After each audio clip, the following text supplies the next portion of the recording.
Bienvenue à la revue de presse de l'actualité africaine. La procureure de la Cour pénale internationale à Bamako, MaluActu.net qui donne l'information, explique que Fatou Bensouda a rencontré au cours de sa visite de 48 heures les autorités politiques et militaires, ainsi que les responsables judiciaires et les organisations de la société civile. La procureure de la CPI a été reçue hier mercredi par le président Ibeka, sanctionnée ensuite d'une conférence de presse.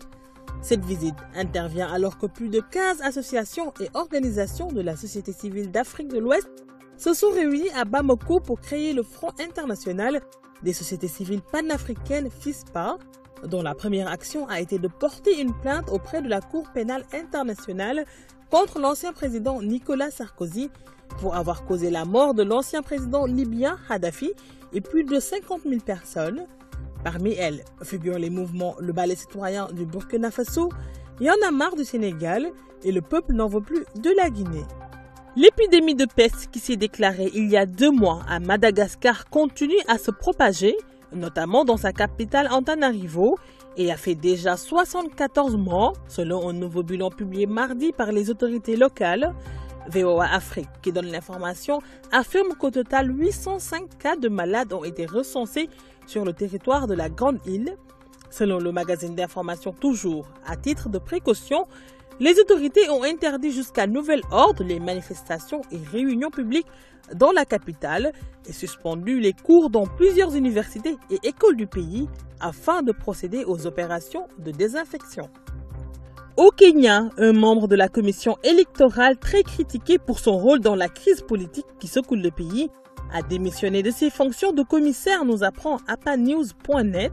Selon le site, Roselyne Akombe accuse ses collègues de partialité politique et affirme que l'organisme ne peut garantir une élection présidentielle crédible prévue le 26 octobre prochain.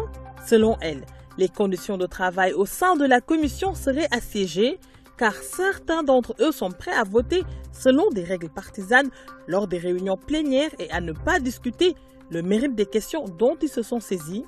Roselyne Akombe fustige par ailleurs les violences perpétrées contre les électeurs, mais aussi contre le personnel de la commission. Elle s'est immédiatement réfugiée aux États-Unis par crainte de représailles, nous apprend le site panafricain. Au Nigeria, un prêtre italien, Maurizio Palu, enlevé le 12 octobre dans le sud du Nigeria par un groupe de miliciens armés, a été libéré hier mercredi. Slate Afrique, qui donne l'information, affirme que le ministre des Affaires étrangères de l'Italie, Angelino Alfano, a annoncé la libération sur son compte Twitter et a précisé que le prêtre allait bien. Selon le site d'information Toujours, le père Palu avait pu téléphoner dimanche à ses proches et avait annoncé à sa mère de 92 ans qu'il serait libéré dans les jours suivants. Le missionnaire sexagénaire originaire de Florence se trouvait depuis 3 ans au Nigeria.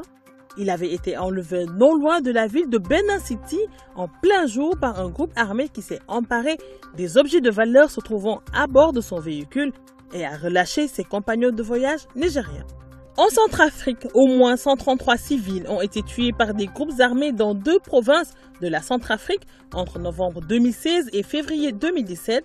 C'est ce qu'a établi le nouveau rapport publié par la mission de l'ONU MINUSCA dans ce pays.